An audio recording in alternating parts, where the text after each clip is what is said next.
Many of the festivals of the great religions of the world are celebrated with a special meal, a chance for family and friends to come together across generations, the act of sharing food adding to conviviality and togetherness. For some, faith will be uppermost in their hearts. For others, it will be the joy of fellowship and the giving of presents. It is also a time when we remember those who are no longer with us and think also of those whose work of caring for others continues, even on this special day. This care and compassion we show to others is one of the themes of the Christmas story, especially when Mary and Joseph were offered shelter in their hour of need by strangers as they waited for Jesus to be born. Over this past year, my heart has been warmed by countless examples of the imaginative ways in which people are caring for one another, going the extra mile to help those around them simply because they know it is the right thing to do, at work and at home, within and across communities.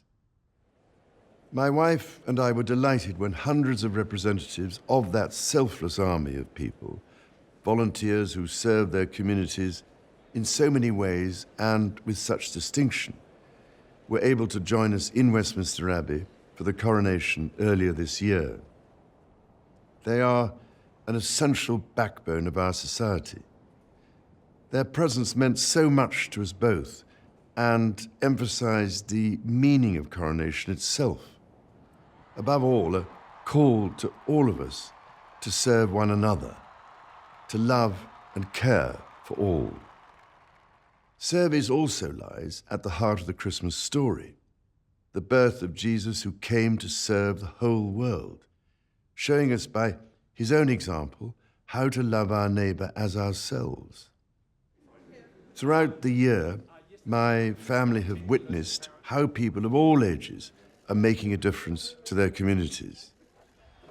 This is all the more important at a time of real hardship for many when we need to build on existing ways to support others less fortunate than ourselves.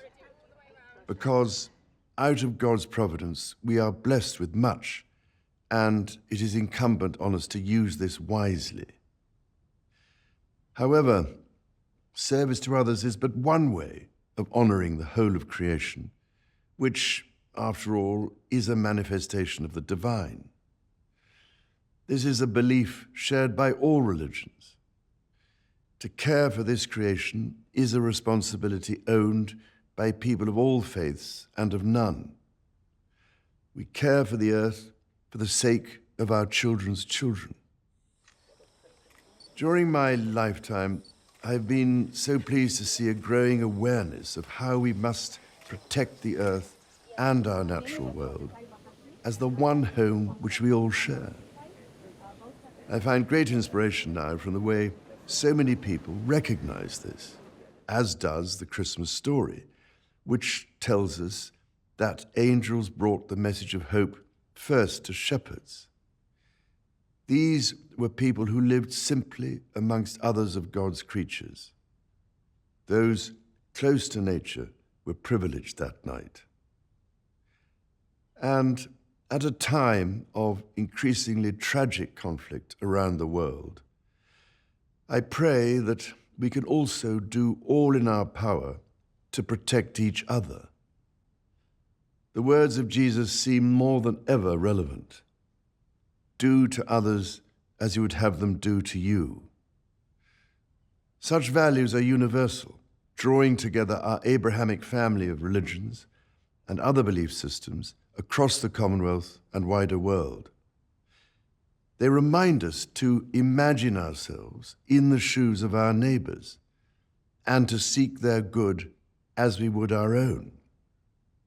So, on this Christmas Day, my heart and my thanks go to all who are serving one another, all who are caring for our common home, and all who see and seek the good of others, not least the friend we do not yet know. In this way, we bring out the best in ourselves. I wish you a Christmas of peace on earth and goodwill to all, today and always.